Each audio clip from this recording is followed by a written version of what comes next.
everybody hear me okay? All right. My name is Novy, and I'm a resident of the city of Mansfield. I'm also a physician in internal medicine, specializing in endocrinology. People often ask me, what is endocrinology? I usually say it's the study of glands and hormones, and I mostly treat people that have diabetes or thyroid disorders. But it's really much more than that. Endocrinology is the study of how all the different tissues in the body and brain speak to each other, and how they affect one another, and how the effect of this complex system of communication, including negative feedback loops, affects the person. This communication is accomplished through little chemical messengers called hormones that come in a variety of shapes and sizes. These little chemicals are made in one location, then released into nearby blood vessels, where they hitch a ride with flowing blood and travel throughout the body until it lands on a specific type of receptor within a tissue far away. During this series of reactions are triggered inside of the cell that was landed on, and a variety of effects are possible.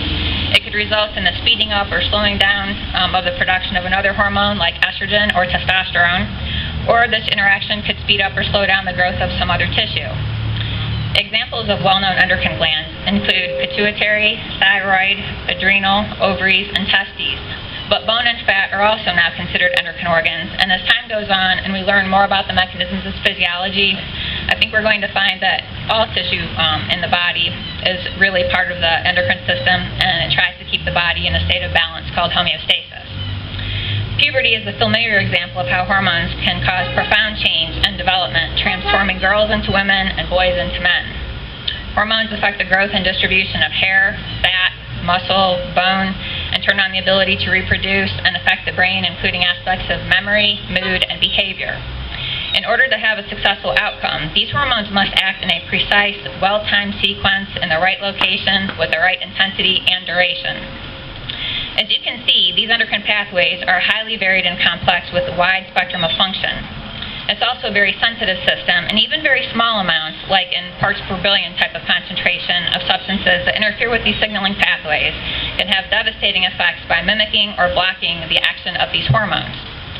Those at highest risk are unborn babies and young children because they are rapidly developing, and even a small change in signaling can have a huge immediate effect, such as congenital deformities or stillbirth. And because early development lays the groundwork for future functions, problems like infertility or cancer can be promoted to develop later in life. Endocrine disruptors can also cause changes to the genome of eggs and sperm, thereby altering genetic expression of the genome not only in the immediate offspring, but for generations to come.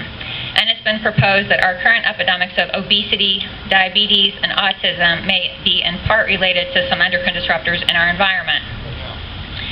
As our environment is being increasingly contaminated with chemical toxins, our food, our soil, and the air that come from industry, agriculture, cleaning products, and a variety of other sources, we all carry contaminants in our body, and even newborns have 200 to 300 contaminants in their system that come right across the placenta from their mother.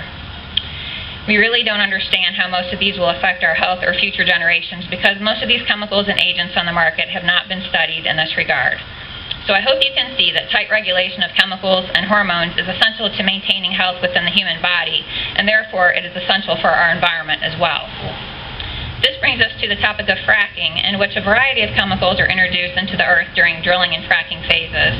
There are multiple opportunities for contamination of the aquifer, including the initial drill done without casing failures that happen immediately, and over the long range.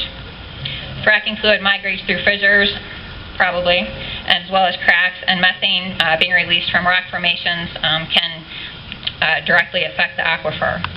Then in the flowback and condensing stages, flowback fluid brings up out of the depths up to the surface a variety of naturally occurring but toxic volatile organic compounds, hydrocarbons, heavy metals, and naturally occurring radioactive material, and a lot of brine. The most concerning VOCs are known as BTEX, which stands for benzene, toluene, ethylbenzene, xylene, and also hexane.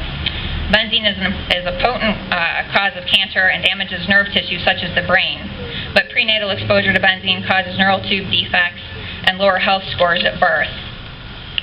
There's also an increased risk of childhood leukemia. Much of the methane could be trapped and used as fuel, but is often allowed to escape or burned off into the air.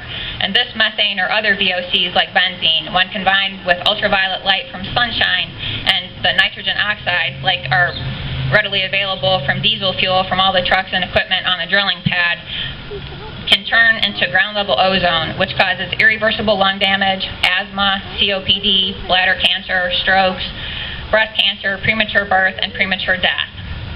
The scenario, combined with the particulate matter from these diesel exhausts, can specifically increase the risk of lung cancer as well.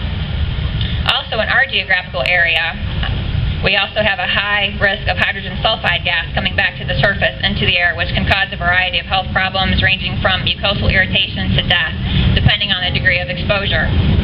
There are a few studies on the health impacts of fracking itself. Only one in Garfield, Colorado, asked the Colorado School of Public Health to assess the town of Battlement Mesa, only 5,000 people, for the effect of fracking on them. And basically the take-home point was the closer you live to the fracking well, the more problems you're going to have, and in the near term that's going to be neurological problems and respiratory issues, but later it's going to result in increased risk of cancer development. There are some anecdotal reports of pets and livestock that drank water from runoff from fracking operations. There are reports of death, failure to breed, stillborn and congenitally deformed offspring, and declining reproductive health in subsequent breeding seasons. Also reported are neurological conditions, anorexia, liver and kidney disease. So what's in this fluid? I think most people have heard of Dr. Theo Colburn, who heads the Endocrine Disruption Exchange, who did a chemical analysis of drilling mud and flowback fluid in Colorado. She evaluated the MSDS sheets that were available and found that less than half the products listed gave more than 50% of their actual chemical names and content. Some ingredients were just listed as proprietary trade secrets and not even named because Colorado's laws did not require it. And most of the chemicals that were listed were not identified by their chemical abstract service numbers, where you can go and readily look up the health effects of these chemicals. So it was a little difficult to find, but all in all, there were 944 products, and there were only CAS numbers for 353. So the breakdown on how those chemicals actually affect the body, and some chemicals affect more than one system. 80% were known to cause problems for skin, eyes, sensory organs, the respiratory system, gastrointestinal system, and liver. 50% affect the brain and the nervous system. 40% affect the immune system. 40% affect the kidneys. 46% the cardiovascular system and blood, and 25% cause cancer and mutations. 40% affect weight, teeth, bone, and death, and 37% were classified as endocrine disruptors, which I spoke about a little bit earlier. So once the flowback and condensing process are complete, there's a lot of waste to be dealt with. Disposal of the initial cuttings that contain radioactivity are not regulated, and there are many reports that they just get buried on site. Then there is this waste fluid, which is full of these chemicals, or brine as the industry likes to call it. Options for disposal include evaporation pits assisted by misters to try to get it to evaporate into the air and get carried off, or hauling them off to an injection well.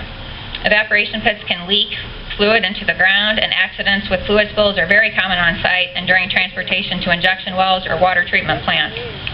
Current processing techniques in water treatment plants, however, have been inadequate. Treated frack waste was released into streams of Pennsylvania, and that was an ecological disaster, but this is being planned here in Warren, Ohio, into the Mahoning River. Other treated frack waste may be used to melt snow and ice on the road in the winter. Untreated waste spills are very common, and illegal discharges of untreated waste have also been reported. And as the chemicals concentrate up the food chain, people and wildlife are likely to become increasingly ill. And as you know, the state of Ohio has been on the receiving end of this toxic brew from Texas, West Virginia, and Pennsylvania. And the deciders in Columbus want to deposit their waste in an injection right here in Mansfield. Now you have to be saying to yourself, if this was all that bad, the industry wouldn't do that, and our government wouldn't let them. Well, in Senate Bill 315, as you had heard about a little earlier, Governor Kasich's energy bill, there was a clause that prohibited physicians from telling anyone not directly involved in the patient's care anything about the content of their exposure. Ohio is not the only state where physicians were slated to be gagged on this topic. Similar legislation exists in Texas, Pennsylvania, and Colorado.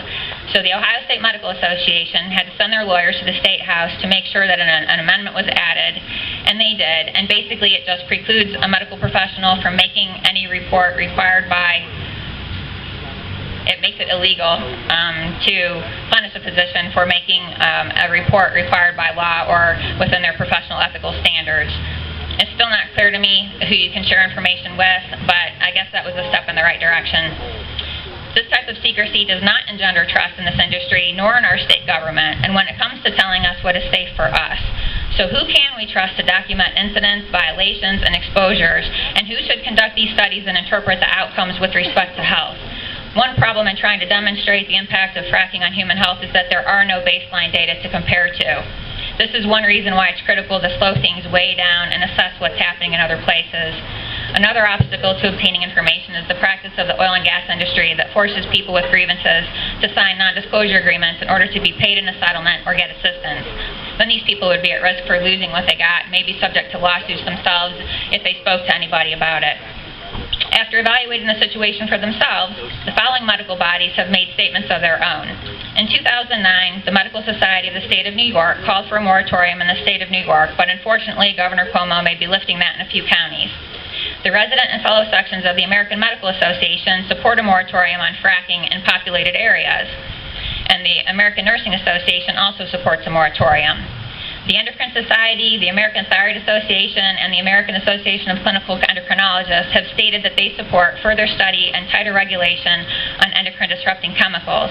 And in general, medical societies support legislation to tighten up regulations to prevent chemical contamination of our environment. And if you go to their websites, you can find the details there.